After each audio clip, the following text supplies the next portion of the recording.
Hey everyone, तो आज की इस वीडियो में हम लोग देखने जा रहे हैं CBSE class 10th Hindi subject का syllabus for the session 2025 and 26। तो यही सिलेबस आपके बोर्ड एग्जाम्स और प्री बोर्ड एग्जाम्स दोनों में आने वाला है। यहाँ पे मैं आपको बताने वाला हूँ कि आपके कौन से चैप्टर्स आ रहे हैं, कौन से चैप्टर्स डिलीटेड हैं, व्याकरण का क्या सिलेबस है, आपके पूरे क्वेश्चन पेपर का ओवरऑल पैटर्न क्या है और किस पोर्शन में से कितने मार्क्स से क्वेश्चन आपसे पूछे जाएंगे। तो चलिए स्टार्ट करते हैं। आपका जो हिंदी का क्वेश्चन पेपर है वो टोटल 80 मार्क्स का आएगा और इन 4 पार्ट्स में आपका जो पूरा क्वेश्चन पेपर है वो डिवाइडेड होगा।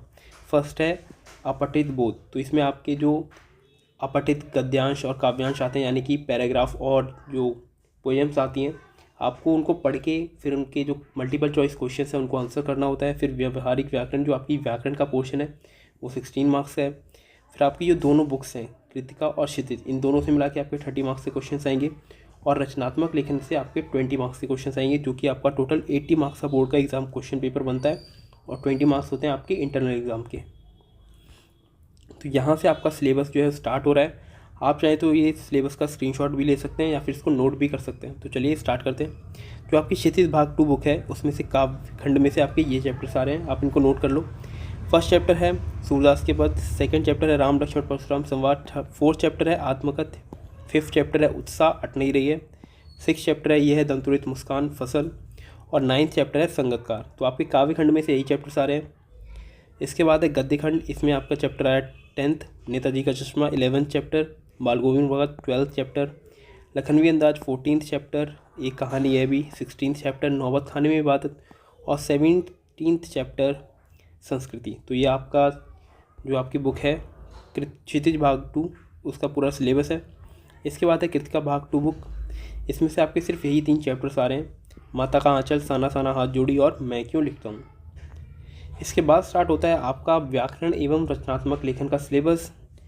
तो सबसे पहले आपका आ रहा है रचना के आधार पर वाक्य भेद एवं रचनांतरण। उसके बाद है वाच्य, वाच्य परिवर्तन। फिर अलंकार, अलंकार में आप ये देख सकते हैं कि सिर्फ अर्थ अलंकार आ रहा है, जिसमें से आपको उपमा, रूपक, उत्प्रेक्षा, अतिशयोक्ति और मानवीकरण, इन्हीं से क्वेश्चंस पूछे जाएंगे।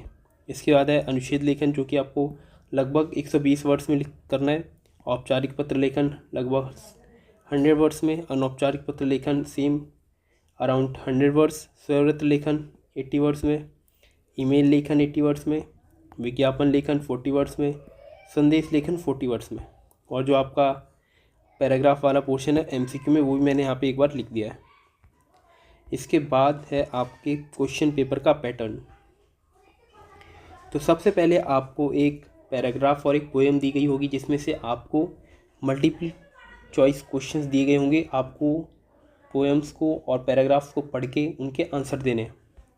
उसके बाद आपका व्याकरण वाला पोर्शन स्टार्ट हो जाएगा, जहाँ पे आपको हर टॉपिक से 5 क्वेश्चंस दिए गए होंगे और उनमें से आपको किन्हीं 4 जो क्वेश्चंस हैं उनको आंसर करना होगा, जैसा कि यहाँ पे दिखाया गया है। रचना के आधार पर वाक्य भेद 5 में से 4 प्रश्न करने होंगे, 4 मार्क्स का है।